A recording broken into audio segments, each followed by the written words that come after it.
다음은 유언이 무효, 취소, 철회되는 경우에 대해서 알아보겠는데요.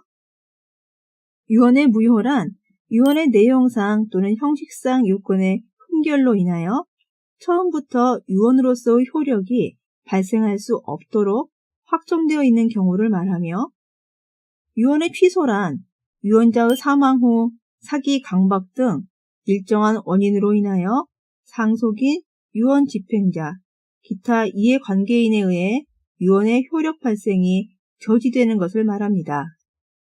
그런데 유언자는 생존 중에 언제든지 유언을 철회할 수 있으므로 유언의 무효 취소가 문제로 되는 경우는 주로 유언자가 사망한 후가 될 것입니다.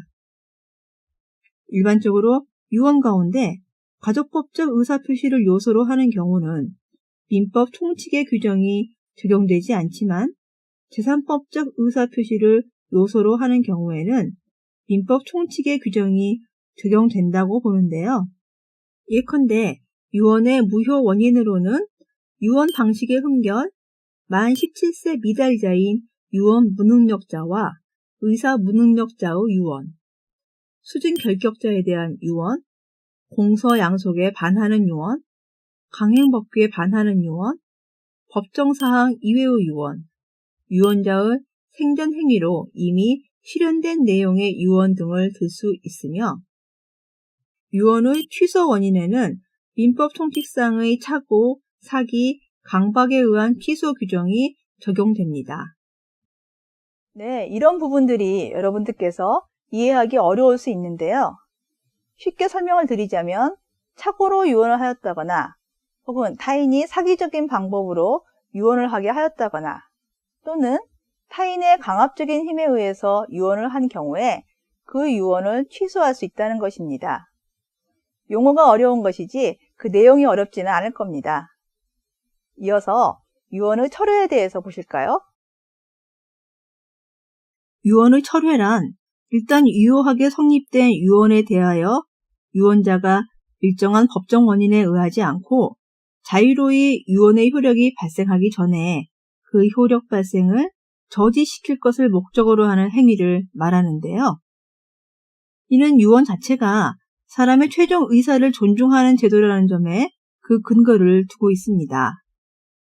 따라서 민법은 유언자가 언제든지 유언 또는 생전 행위로서 유언의 전부나 일부를 철회할 수 있도록 하고 있으며, 또한 유언자는 그 유언을 철회할 권리를 포기하지 못하도록 규정하고 있습니다.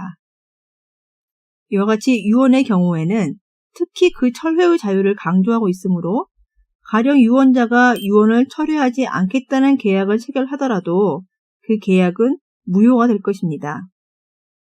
유언 철회의 방식에는 임의 철회와 법정 철회가 있는데, 전자는 유언자가 유언을 철회하겠다는 의사표시를 임의로 하는 경우를 말하고, 후자는 유언서 작성 후 일정한 요건 하에서 법률상 유언의 철회가 있는 것으로 보는 경우를 말합니다.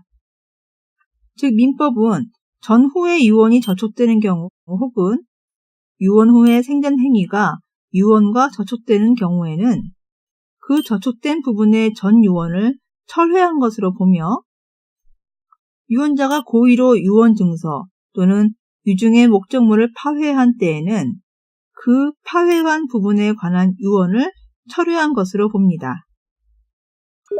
여기서 저촉이란 후의 행위가 유언과 양립될 수 없는 취지로 행해졌음이 명백하면 족하며, 양립할 수 없다는 것은 전의 유언을 실효시키지 않고서는 뒤에 한 유언이나 생전 행위가 유효로 될 수 없음을 가리키는 것으로 이해하면 됩니다.